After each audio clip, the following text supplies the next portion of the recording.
Time in the market beats timing the market. Attribuée à Kenneth Fisher, cette citation fait référence dans l'investissement long terme. Il vaut mieux rentrer directement dans les marchés dès que vous avez des liquidités disponibles, plutôt que d'essayer de rentrer au meilleur moment en cherchant à acheter un bas de marché, comme on a actuellement pour les marchés américains. On avait déjà comparé les méthodes de DCA et DVA par rapport au lump sum lors d'une précédente vidéo, dont je vous remets le lien en description, mais pour un montant important à investir touché d'un coup. Qu'en est-il pour quelqu'un qui gagne un salaire constant chaque mois et qui cherche à l'investir?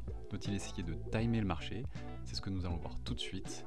Salut à tous, vous êtes bien sur la chaîne de l'investisseur futé, on va regarder cela tout de suite. Un indicateur que j'utilise souvent pour avoir une idée d'un bas de marché, c'est la moyenne mobile. C'est une moyenne glissante sur un certain nombre de jours où le marché est ouvert, que l'on peut définir en fonction de son approche. Souvent on prend la moyenne mobile à 100 jours et à 200 jours. J'ai considéré sur du très long terme la moyenne mobile aussi à 300 jours qui vient vraiment souligner les points bas significatifs en prenant en compte les valeurs d'un cours sur un peu plus d'une année. Ici, vous avez le cours du S&P 500 avec une moyenne mobile à 200 jours en rouge. L'idée pour venir timer le marché serait de rentrer entièrement ou partiellement lorsque le cours est sous la moyenne mobile. Toujours sur le S&P 500, je vous présente ici la moyenne mobile à 300 jours, donc qui est plus dans l'inertie puisqu'elle peut venir prendre les valeurs du cours sur plus d'une année civile et elle va venir nous indiquer les vrais bas significatifs de marché, vraiment les chutes les plus conséquentes. Alors, je crois qu'il suffit de rester attentif au taux évalué au jour le jour sur l'emprise des fixations monétaires à court, moyen, long terme, et les résultats ne peuvent être que satisfaisants.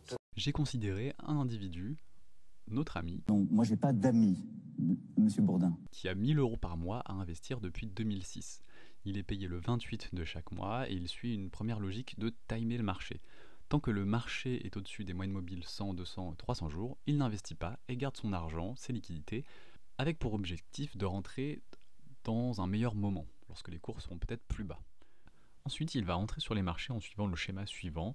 Lorsque la courbe passe sous la moyenne mobile à 100 jours, il va rentrer avec un tiers de ses liquidités.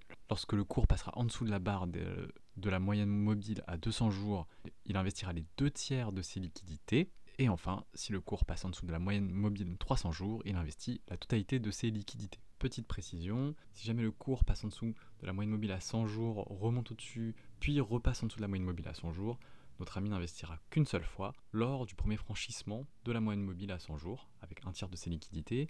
Si après tout ça, la courbe franchit à la baisse la moyenne mobile à 200 jours, notre ami investira le même montant que ce qu'il avait investi lorsque le cours était passé sous la moyenne mobile à 100 jours.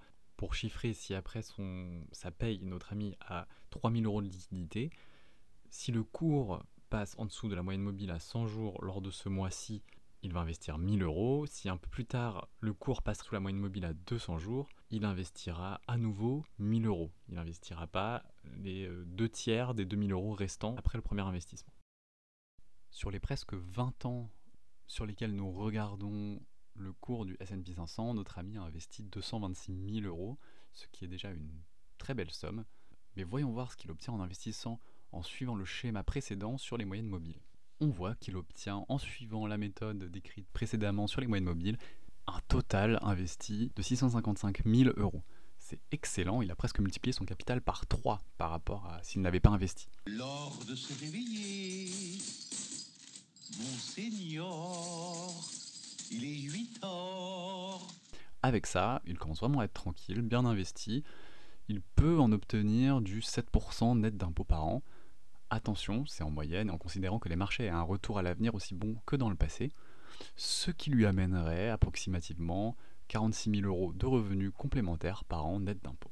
Ok, c'est top, mais qu'est-ce qui se serait passé si notre ami avait investi à chaque fois, au moment d'obtenir son salaire, sans se poser la question du cours du marché? Eh bien, il aurait eu 660 000 €, soit 5 000 € de plus qu'en utilisant la méthode des moyennes mobiles. Vous croyez que c'est facile d'être riche? Qu'est-ce que je fais de ça?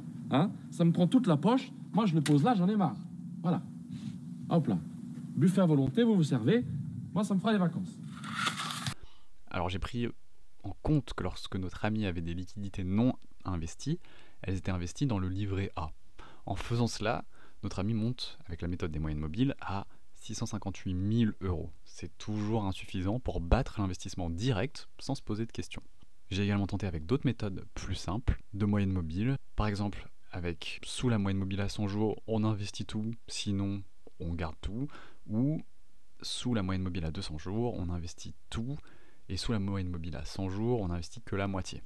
Mais le constat est le même et on tourne toujours à des capitaux finaux à 650 000 euros, 655 000 euros.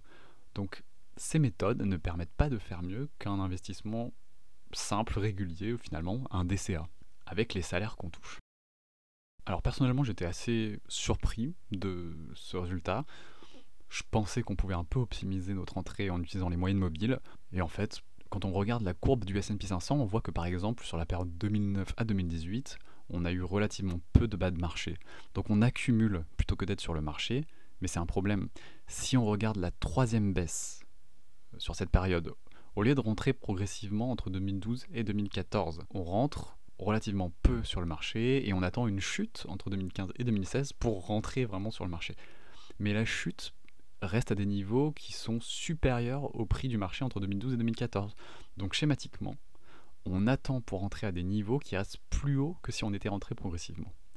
D'autres périodes de grosses crises, en revanche, viennent contrebalancer ce résultat, comme par exemple lors du Covid. Mais le marché ayant plus tendance à monter, cet effet n'est pas suffisant pour inverser notre résultat sur le S&P 500, en tout cas, et cela va dans le sens de la citation du début. Mieux vaut passer du temps sur les marchés que d'essayer de le timer. Comme quoi, j'ai l'impression que pour du long terme, les méthodes les plus simples restent les plus efficaces. J'espère que la vidéo vous aura plu. En attendant, je vous souhaite de bons investissements et je vous dis à bientôt.